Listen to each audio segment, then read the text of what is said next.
What's up, everybody, and welcome back to another episode of Blood on the Razor Wire TV. As you know, we've kind of been exploring this whole Alabama thing, what's going on over there. It's absolutely insane. We have Latasha on, her son is incarcerated there, and some really bad things have been happening over there. But we want to get kind of different people's perspectives and get this out, to the Department of Justice, to places, and people that can step in and kind of do some things. So, Latasha, tell the people who you are and talk a little bit about you and your son. Okay, I'm the mother of Jacoby Williams. My name is Latasha Williams, and my son has been incarcerated for 8 years now. But I'll say, in the past 3 years, it's been bad, but it really got worse in October of last year when the shutdown started. And then in March, it became even more extreme when he was initially first at West Jefferson, which is now Donaldson Correctional Facility. The occurred in March, but I have been trying to get him some help and get him assistance because after he says you basically become a target in the prison. So the guys they started the extorting, always stabbing him. He's probably been stabbed more than 60 times, but about 30 to 35 times since March. And, I've just been sending money. Let me stop you, Okay. Natasha. Let's talk a little bit about how much time is your son serving? He has served 8 years. He has a 20-year sentence for an armed robbery. He actually took some marijuana from some guys, but they didn't want to admit to the weed, so they said he took some money, and he happened to have some money on him, $100 and something that I had given him, but that's what he was sentenced to. He had a co-defendant who was older than him at the time, but basically said he orchestrated it. So he got a 20 split 3. He did his 3 years and he got out, and he probably died less than a week after he got out. Yes, this. How old was your son when he was arrested and on his way to prison in Alabama? 17. 17 years old, sentenced to 20 years for robbing someone for some marijuana. Mm-hmm. Goes into prison. When he first went, did he call you and say, "Mama, I'm scared. I'm a little bit worried"? No, he said when he initially got there, it was kind of like an adult daycare for men. He says, it's changed dramatically since him initially going in. You talked about this assault that happens to him. How old is he when these guys first do this to him? 26. No, he turned 27. So his birthday's in February. So the happened in March. So he was 27 when it happened the first time. So he's 27 years old. I mean, we've seen some stories where people are being tied up. What does your son tell you? Does he say, "Hey, he was fighting back, they were choking him"? I mean, what happened? He says they put the knife up to him. And they hold him down in the cell. The first time it was 2 guys. He said they just held him down. One of them made sure his mouth was covered, and the other one was raping him. Both of them didn't rape him at that time. It was just one. So then after that, he said he was approached because he was gang affiliated. So when once I paid the money, he went to the infirmary. He said they did all of the STD testing on him, gave him some pills, gave him a shot.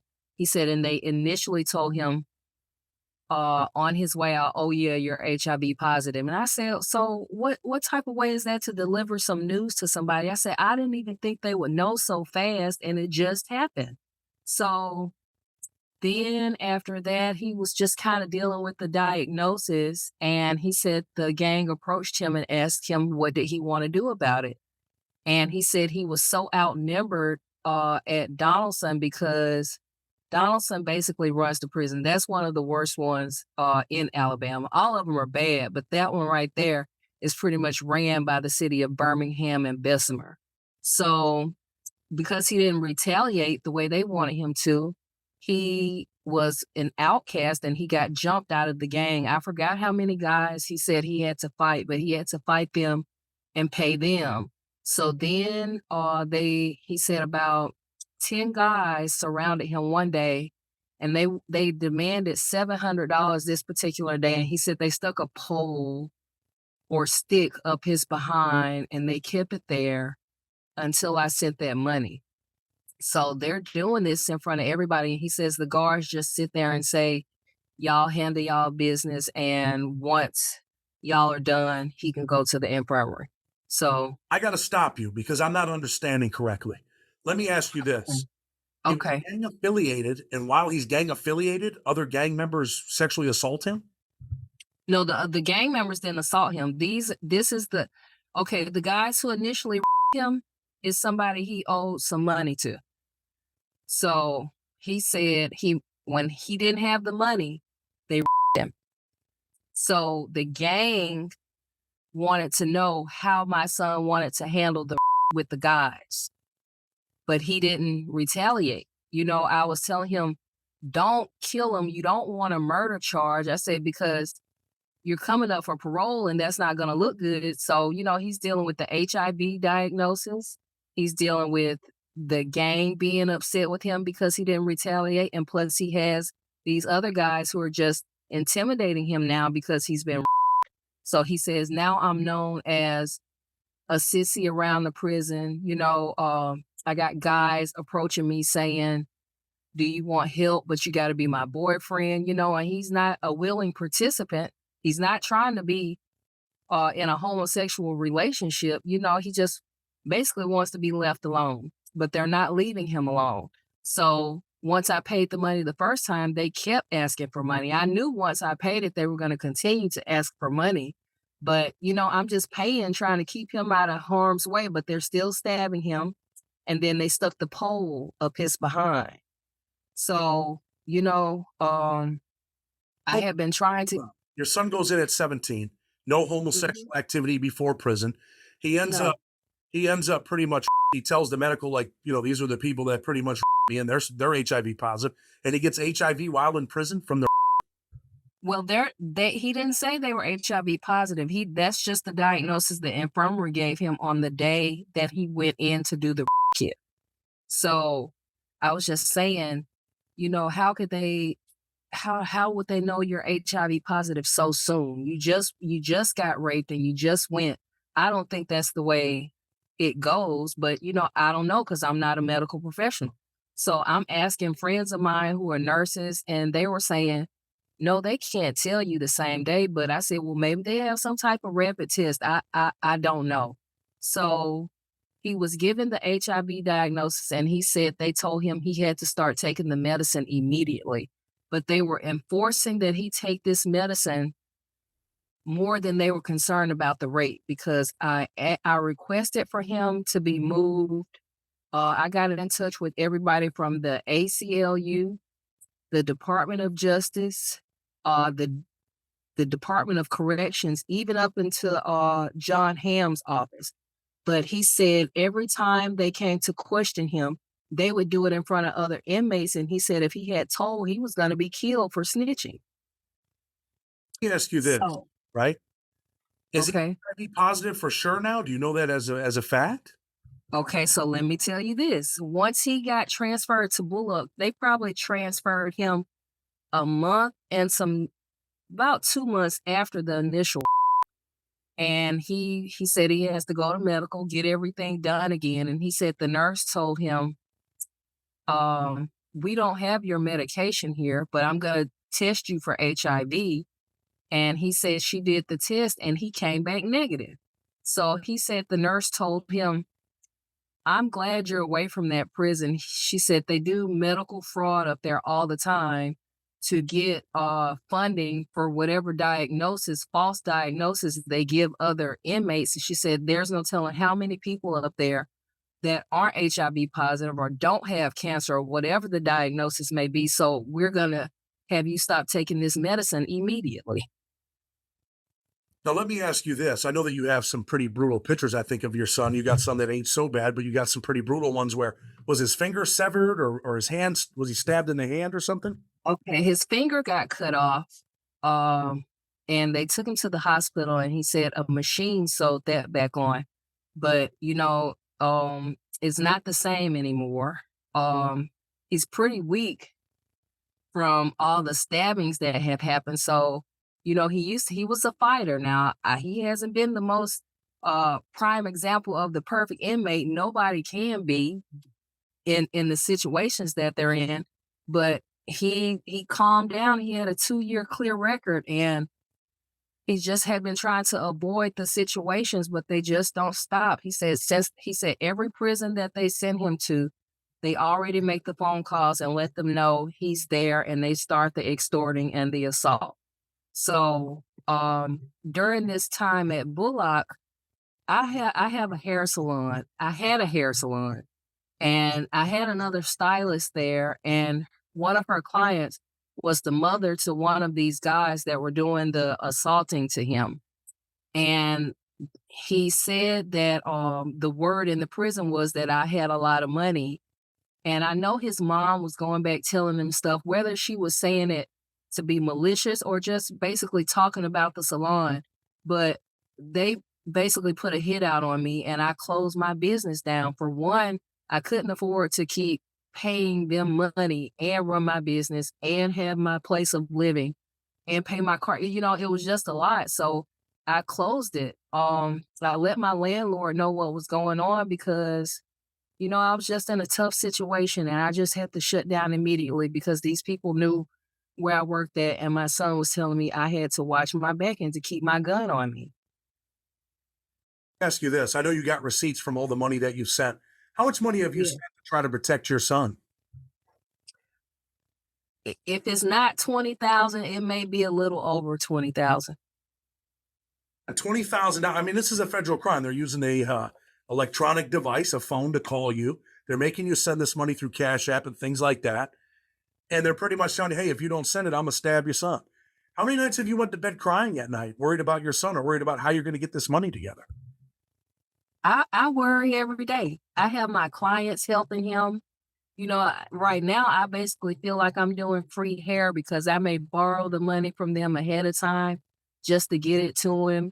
My grandmother, her retirement money, my dad's retirement money. I've just gone through it. It's a wreck, and I'm just trying to maintain and keep a healthy mind state and be at peace because I don't want I have people dependent on me, and I don't wanna, you know, get my health in a terrible condition where I can't even help myself, so I just try to stay level-minded, and I depend on God, like, that is my source, that's my resource, that's what I know, and I just try to have faith that God will lead me to who I need to, meet in this situation, and that's how I came to find you. Well, I mean, I think Andrew and Nate, and they're putting a letter together today to try to help him get moved immediately. It's absolutely outrageous. You know, I don't want to say this in a disrespectful way, but I see you smiling a little bit. I mean, is that because you're hurt inside? You don't know how to react? You're nervous? No, a smile is easier to smile than it is to frown. I've learned to cope. It's almost a numbing experience because I've gone through it so long. It's like unbelievable when I'm telling people what happened. They're like, "Oh my God," it's always back to back to back to back to back, and I'm just like, "Oh my God, Jacoby, I don't know any other way to help you." I cry, but I cope. I've just learned to deal with it, and when I hear the other stories, like I was watching some, videos from your show the other night and listening to the other mothers, and I was like, "I'm not the only one going through it," and but I do not wanna get that phone call, and these people just lie to me and lie to me and lie to me, and I just try to figure out and I question my son just to make sure he's not lying to me. He sent you pictures with his finger cut off. He sent you pictures beat up, broken nose, right? Yes. Some of the Stabs, pictures, I some of don't the, have a lot of pictures of stab wounds. I'm sorry, I didn't mean to cut you off. some of the pictures I can't put on YouTube. I wish that we could, maybe on a Patreon. But this is coming from you, from a mother whose son's in Alabama. There's some young 17-year-old kids out there thinking about robbing some shit down there in Alabama. Just a little bit of weed. And don't realize that they Mhm. can end up in prison for 20 years. And, for a lack of better terms, I'm sure you've heard this term, booty bandits are pretty much, have sexually assaulted your son. They're extorting you. They're extorting him, but really they're extorting you. You just sent money Mhm. yesterday, right? And this morning, right? And this morning, yes. And even I've sent money and they still him. This that just occurred at Limestone, I sent the money and they still him. And he says they go get guys who are already booty bandits. And he says it was 3 of them that him this time. And he has a fracture. I'm sorry, a ruptured kidney due to this particular, and he's still bleeding. Supposed to be taking medicine. Medical knows, the staff know that your son's been sexually assaulted and he can't get Mhm. up there to get his medicine because the other inmates won't let him leave the unit to get his medicine today, right? Right. Unless I pay. So I haven't heard from him since I paid this morning. So I don't know if he's made it to the infirmary or not. His friend hadn't even called me because he had a friend trying to help him and they assaulted him and fractured his neck in 2 places, hitting him with the pipe. And, they're fighting with these guys. And he says the guards just sit there and they look. You know, we do shows and we talk about, we've done a couple where it was a couple white guys that were, sexually assaulted, murdered. But this has also happened into black folks, African Americans sitting in that prison too, right? Mhm. Yeah, I mean, I know so many people who have loved ones that are, incarcerated. My dad's cleaning lady, her son, he's in there for murder, a murder he didn't even commit, but he was with the guys. He got a life sentence, but he went in at, like, 14 years old, so he didn't even stay at the youth center. They sent this child to prison, and he's been since he's been there. Let me ask you this, because you talked about the lady that comes to your hair salon. One of the people that were doing this, was he also a African American inmate that was doing this to you? Yeah. Yeah, he's a gang leader. My son said he's kinda been on top, like, in the past 2 years because he's done a lot of stabbing for people, so, you know, um, him him and my son, he said they used to be fine, but they got into it about a cell phone, and he says the guy's just been his enemy ever since, so he pays people to do dirt to him. My son said he even tried to fight him straight up one-on-one, he says, but he always wants to pull the knife. He's never gonna fight fair. He's always gonna have guys he can pay. The guards are in his pocket, because he gets the dope in the prison. So he's the man right now. And his mom is nobody I can honestly have a sensible conversation with because she basically brags about, "Oh, my son has 2 phones or 3 phones." I've just heard her conversation. So that's somebody I know I can't have a mature, healthy conversation about what's going on. And Ignorant. and her Let me stop you. How ignorant is that? That a mother's bragging about her son having 2 cell phones in jail. It's ignorance. Um, It is. it's ignorant that her son's in here. He's a gang leader. That's not something to be proud of. You want your son to go to college and be something and do something with his life and be a husband and a father and, all of those things. And I want to bring you back. And this ain't on, I don't want people to take this as a racial thing because it's not. It's about people, your own people sticking together Right. for common good. How do you feel as an African American mother, knowing that there's this other African American, man in prison taking advantage of your son and this lady's in your hair salon? You would think the I parents would come together and be like, "Hey, look, we gotta come together. Our sons are killing each other. Mothers are burying sons. Sons are getting life sentences. The guy that just killed Daniel, he's probably going to get the death penalty. Somebody's, he's got a mother. He's got a mother somewhere. He might have a sister, a brother. He might have a son, a daughter. Like people need to come together for the common good. That's why there's no parole over there. That's why they deny parole. That's why they, Right. abuse people. That's why the cops sit back and laugh. And you know what? There's white Right. cops in there, and I've been told by, Bernard. I don't even, I'm going to mention Bernard, where he's like, "Chad, tell him, man, that the black officers are allowing this shit to happen." And Bernard's a black, Right. he's a black man. He's a civil rights activist for real. He's not just a prison rights activist. The dude's a civil rights activist. He's sitting in prison with a life sentence, but he's a different man. He turned his life around. How Right. does it feel for you to be an African American mother and just in the position that you're in? I mean, I feel angry. I hated to see her coming. And in my mind, I was like, I just want to fire that stylist because she did her hair, but I really didn't have a reason to fire her.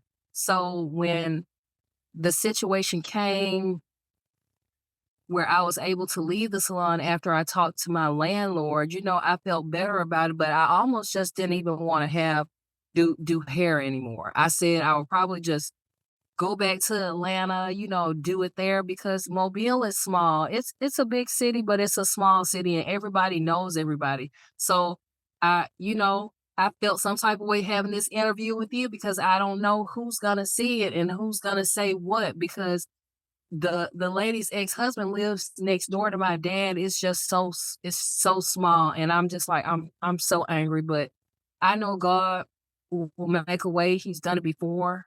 I'm a witness to it. And what's gonna happen is going to happen. I have a very sharp discerning spirit, and I knew the lady was ignorant. I can tell from her conversation, period. That's how the salon is. I'm a pretty quiet person. I know when to speak and I know when to be quiet and just shut up and listen. And I heard everything I needed to hear. So that let me know not to speak to this lady about her son because she's just going to go back and tell him everything that I said. Unfortunate that the two of you can't have an intelligent conversation. And although her son's in prison, her son couldn't listen to his mother and say, hey, you know, stop hurting each other. Stop killing each other. We're tired of burying our sons. We're tired of, going in courtrooms and watching our sons get death sentences or, life sentences. It's a sad situation. Whether you're white, whether you're black, whether you're Hispanic, and make no mistakes about it. I've been in prisons where, white dudes have viciously attack white dudes, Native Americans viciously attack Native Americans, Hispanics, Mexicans viciously attack each other. I mean, it happens. And you know what? Mhm. The problem is we're too ignorant to wise it up and say, hey, we need to come together for a common good. You committed a crime Right. you're in prison, but you know what? This don't have to be it. You don't have to run around and kill each other. You don't have to run around and say, hey, you know what? I got 20 years, man. I don't really care about life. And there's a vicious, vicious drug problem in there. And I'm going to ask you that. We're Mhm. on an interview. Does your son have a drug problem? Well, he said he did do drugs. He said he started out smoking weed, and then he said he did ice at one time, and he tells me the truth about everything because he says he doesn't want me to hear lies or anything from anybody else. If anything were to ever happen, I would know the truth. But he said the fentanyl, he didn't do that. He said it was on the cigarettes or the weed or the food or something. I don't know how it gets on there, but he said that's one that he didn't do on purpose. And he got on it and he was going through his withdrawal and he was on the phone with me. It sounded horrible. And I was trying to get him some help, but he said when he went to get the help, he said the guard pushed him down on the floor. He said he was naked on the floor, sweating. He said he felt like he was gonna die, and he said he didn't want to go through that anymore. So where he is, I can hear when he's on the drugs. I know the way he sounds if he's on drugs, and the way he sounds when if he's not on drugs. And at this moment, I don't believe he's on drugs. Well, you know what? I hate to see a 17-year-old kid go to prison at the age of 20 years old and be, brutalized by booty bandits or, I hate to see 17-year-old kids go to prison at all.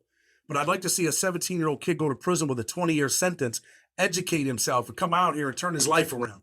Just did a case for a Mhm. brother, man, that was, part of the BMF. He got out of prison. He did a bunch of time. He got out on compassionate release.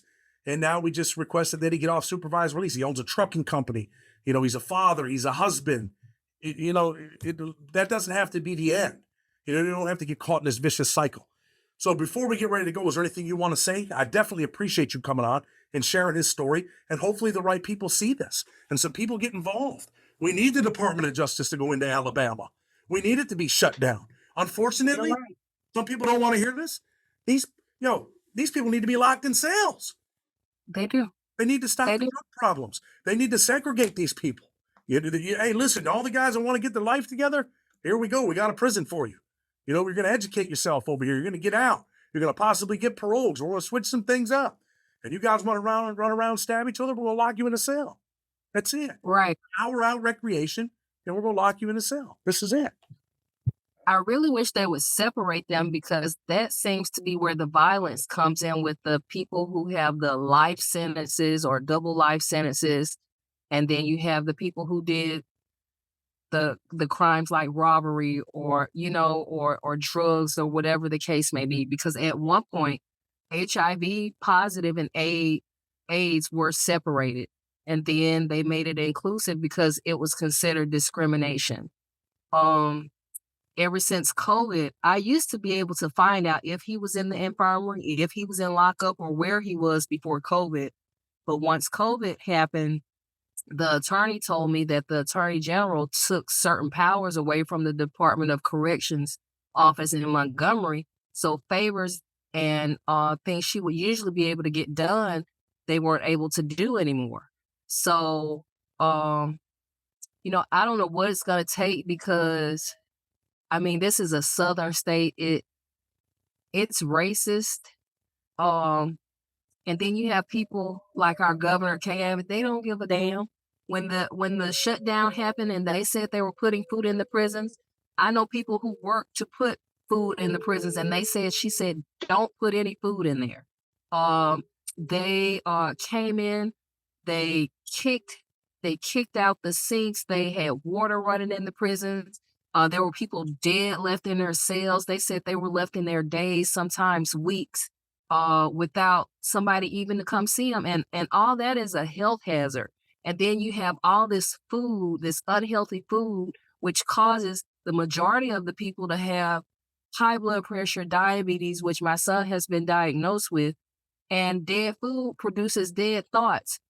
I mean, they should at least be able to grow their own food. Like, I know it's designed to keep them down, but things have to be implemented in place in order to produce a more educated prisoner, for them to come out and be able to provide for their families and get back on the right track. As long as this goes on, they're always going to have infractions when it comes up to the parole board, because they're always going to say this person did this, yada, yada, yada, that, and the third, and they deserve 5 more years, give them 10 more years, because they're making money off of it. And it's just horrible. And they give you these 3 minutes to speak and smile in your face and then deny you. And it's the same people on the board. And I just don't see how these people sleep at night or get rest doing the things that they do to people. Absolutely ridiculous. And you know what? The prisoners, those that are in prison over there, they need to get it together so they got a good record when they go in front of these people. They need to stop killing each other. So these people don't have the mindset of, you know what? Fuck them. I don't care. They're killing each other. But anyway, Yeah. Latasha, I definitely appreciate you coming on. I'm going to speak to Nate probably in about 20 minutes. And we're going to do what we can to try to help you and help your son, okay? Thank you so much for having me. Thank you for coming on. All right. Have a good day.